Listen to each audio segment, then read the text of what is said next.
السلام عليكم، اخباركم؟ يا رب تكونوا بخير. معكم محمد علي من قناه نجرب وفيديو جديد. فيديو من الفيديوهات الحماسيه كده الواحد مستنيها من زمان ان هو يعملها، وده لان نفسي اعرف النتيجه ان هي ايه. من حوالي 4 أو 5 شهور كده بدات اعمل سلسله عن احسن مكان بيعمل فرايد تشيكن في شارع فيصل او في منطقه فيصل. ففي اول فيديو جبت 3 مطاعم وطلعنا منهم مطعم فايز او احسن، يعتبر احسن قيمه مقابل سعر، وده اللي احنا بندور عليه، ان هو يكون سعر مناسب وكواليتي كويسه وطعم كويس. وبعدها بشهرين، يعني من حوالي شهرين تقريبا دلوقتي، برضه عملت الجزء الثاني وجبت 3 مطاعم وفاز فيهم مطعم تقريبا كان بازوكا. فكده بقى معانا مطعمين، فقلت اعمل بقى الجزء الثالث او الحلقه الثالثه بحيث ان احنا نجيب المطعمين اللي فازوا في اول حلقتين ونقارن ما بينهم ونشوف احسن واحد ممكن يكون ايه. بس وانا بجيب المطعمين كده ففجأة افتكرت ان كان في مطعم اسمه ويزو، يعني بيجي في اعلانات كتير ومشهور وكده، وده في شارع فيصل، ونسيت اجيبه خالص، سقطته في الفيديوهين تماما. فقلت نجيبه في الفيديو ده ويبقوا 3 مطاعم برضه صدفة يعني. بس هو حظه بقى ان هو جه في المباراة النهائية او في الماتش النهائي او في الحلقة النهائية. فخلينا نبدأ كده. بس قبل ما نبدأ كده، اللايك الجميل، واللي لا نفسه مش مشترك في القناة يشترك وفعل زر الجرس، وخليكم على اخر الفيديو عشان تعرفوا مين اللي كسب او مين اللي هيبقى احسن فرايد تشيكن في فيصل. طب اول مطعم كان كسب معانا في الحلقة الاولى كان مطعم رضوان فرايد تشيكن، والمطعم ده يعني انا بحبه جدا، طلع معانا في كذا حلقه وما كانش بيخيب الظن بصراحه. وتاني حلقه كسب معانا مطعم بازوكا، والمره دي ضفنا عليهم مطعم ويزو، فكده هيبقى دول 3 مطاعم معانا النهارده. هيظهر لكم واحنا بنتكلم كده فوق هنا في الاي اللينكات الحلقات اللي فاتت اللي عايز يروح يشوفها، وهسيبها لكم في صندوق الوصف وهتلاقوها في شاشه النهايه. طب تعال نبدا بواحد واحد كده، ونبدا باول واحد جه معانا وهو مطعم رضوان فرايد تشيكن. دي الوجبه اللي جت معانا، طبعا ده العيش، وادي الوجبه والكول سلو والشوكه و2 كاتشب. طيب سعر الوجبه دي انا دايما بجيب الثلاث قطع، الوجبه 3 قطع وبتبقى عادي مش حر، فسعرها هي اسمها سوبر بوكس ب 110 جنيه، طبعا ده من غير التوصيل وشامل الضريبه. طبعا نبدا على طول في التقييم، لان احنا كل الحاجات دي تقريبا في الفيديوهات اللي فاتت عارفينها. نخلي بس الكول سلو معانا ومش عايزين كاتشب، مش عايزين عيش. هنبدأ كده. طبعا الأكل جاي بقاله كتير. ايه ده في 1 كاتشب كمان هنا، تمام 3 كاتشب. الأكل جاي بقاله كتير لأن اللي أخرني هو مطعم بازوكا. يعني مطعم بازوكا مع إني طلبته من الأبليكيشن، بس يعني قعد تقريبا ساعة وتلت أو حاجة زي كده، يعني ممكن يكون ضغط بس، فعشان كده ممكن تكون الحاجات هنا بردت شوية. عنده بطاطس، بيعمل بطاطس كده يا دوب شوية ملح وخلاص. طيب تعال نشوف 3 قطع اللي معانا. طيب هو انا مش عارف دي تقريبا فخدة ولا قطعة صدر، ودي الصدر،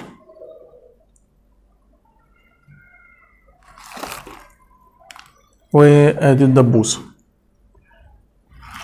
حتى عنده الصدر بما ان انا من عشاق الصدر.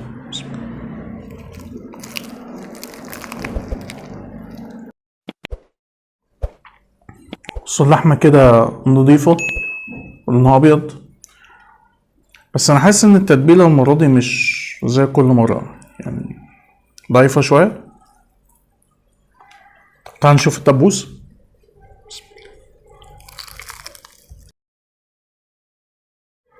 برضو هنا الفراخ نضيفة او اللحمة نضيفة،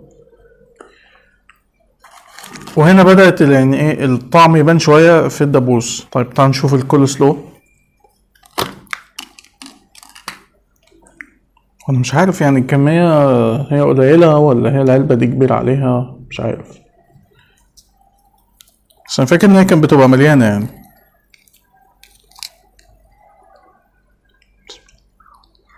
وانا عاجبني ان هو نفس الكواليتي ثابت عليه من ساعة ما عرفته، يمكن من اكتر من 6 شهور ولا حاجة. هو نفس الكواليتي ثابتة، طبعا الاسعار بتتغير لكن الكواليتي ثابتة. طب تعال نروح لتاني واحد معانا وهو مطعم ويزو اللي كان منسي او اللي انا كنت ناسيه يعني. فتعال نشوف ايه اللي جه معانا مع الاوردر. هو الاوردر مبدئيا بيبقى معاه بيبسي وكول سلو. المفروض ان هم قالوا لي ان معاه عيش مع الوجبة، بس هو يعني لغاية دلوقتي مفيش اي عيش ظهر. و3 شوكة و4 برضو كاتشب، وكله كاتشب هاينز. سعر الوجبة دي 160 جنيه، فالسعر بصراحة كبير. نطينا نطة كبيرة عن مطعم رضوان، فرق 50 جنيه تقريبا، يعني الفرق مش قليل، الفرق تقريبا النص، يعني نص تمن وجبة رضوان زيادة في وجبة ويزو. وطبعا أكيد عشان البيبسي بس مفيش عيش، يعني أنت شلت العيش وحطيت البيبسي. وأنا مش فاكر قال عيش ولا لأ، بس يعني منطقيا بيبقى معاها عيش، يعني كل الوجبات بيبقى معاها عيش. طب نشوف فراخ ويزو بتقول إيه. هل ممكن يكون جوه العلبة؟ لا، مفيش غير شوية بطاطس كده مدلوقين في كيس.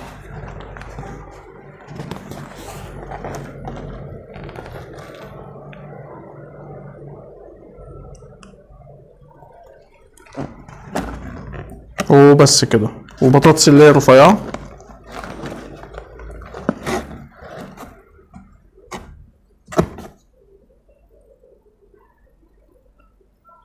طب تعالى ندوق. برضه بطاطس عادية خالص، ما فيهاش يمكن حتى ملح. بس هنا انا شايف حاجة، شايف الاحجام الفرخة يمكن اكبر شوية. ده الدبوس، ده تقريبا قطعة من الفخذ او الكلى، انا ما اعرفش بصراحة ايه الفرق بينهم،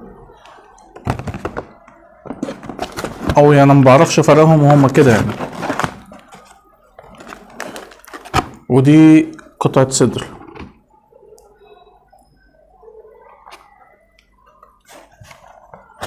طب خلينا نبدأ كده ونجرب بالصدر. هي ريحة يعني أضعف شوية من ريحة رضوان.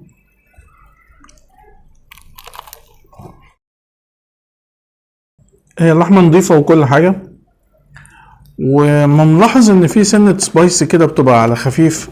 حتى لما بطلب، حتى لما هم بيسألوني فأنا بطلب عادي، ما بطلبش سبايسي. لكن طعم التتبيلة يعني على الهادي قوي، يعني هو ظاهر وواضح بس على الهادي شوية. تعال نشوف الدبوس.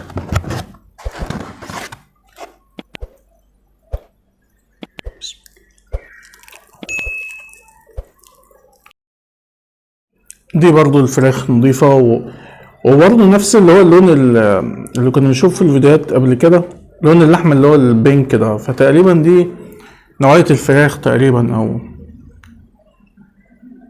بس هي الفراخ نضيفة والتتبيلة هنا ظاهرة شوية اكتر كمان في الدبوس.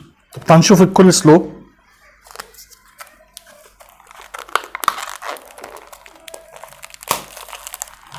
الكول سلو بتاعتهم تحس ان اغلبها كرومب وشوية جزر خفيف قوي، يعني اللون الابيض غالب على سلطة الكول سلو. تعال ندوق.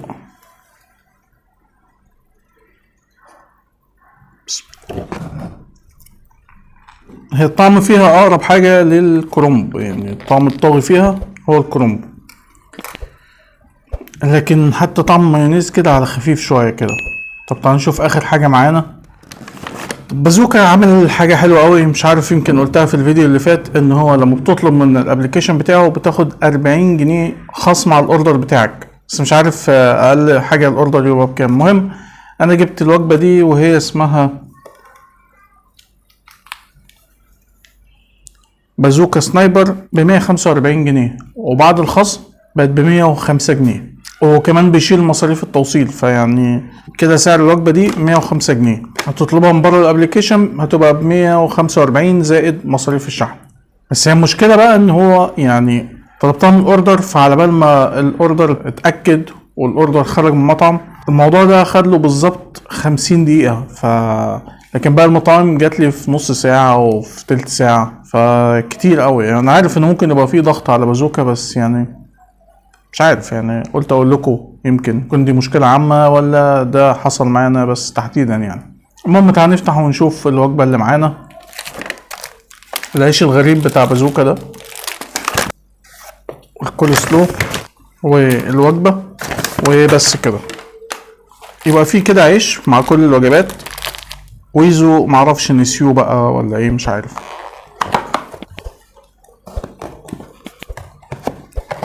طيب ده شكل الوجبة.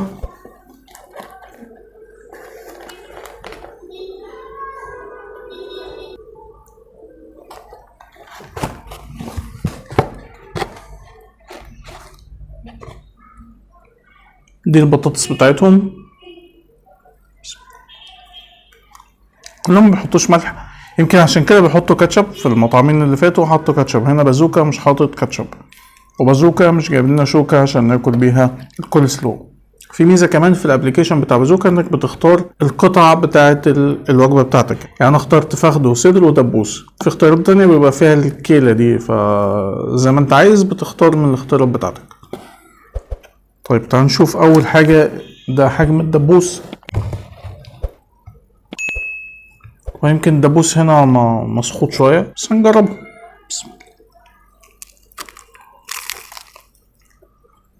برضو الفراخ نضيفة والتتبيلة ظاهرة.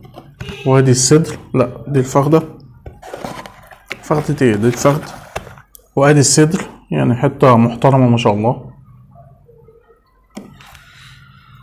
طيب تعال ندوق. بسم الله. الفراخ نضيفة،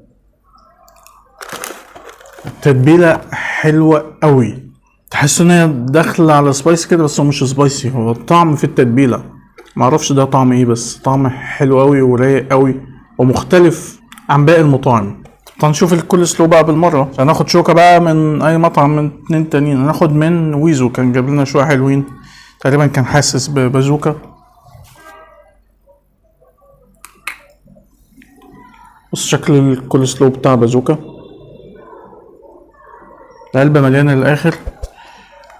وفي ظاهر مع الخس في كابوتشا، او قصدي مع الكرومب في تقريبا كابوتشا، وفي ظاهر ان في جزر. حاسس ان هي يعتبر يعني احسن واحدة لغاية دلوقتي، موزونة كده، فدي احسن واحدة عجبتني لغاية دلوقتي. طيب تعال ننضف الترابيزة كده ونرجع ونشوف النتيجة النهائية. طيب جينا للوقت الحاسم او اللحظة الحاسمة، وهي اعلان نتيجة المقارنة الكبيرة اللي عملناها على ال3 فيديوهات دي. بس الحقيقة هي مقارنة تليق بالشارع نفسه. الشارع كبير جدا وما شاء الله مليان مطاعم من مختلف الجنسيات، فيعني الموضوع مش سهل، ما ينفعش معاه فعلا حلقة ولا 2. فلو بدأنا نقيم مطعم، يعني مثلا عندنا مطعم رضوان، نفس الكواليتي موجودة، نفس الطعم ونفس التيست بتاع كل مرة، ما بيقلش بصراحة. يعني فعلا من المطاعم المحترمة اللي هي ثابتة على جودتها.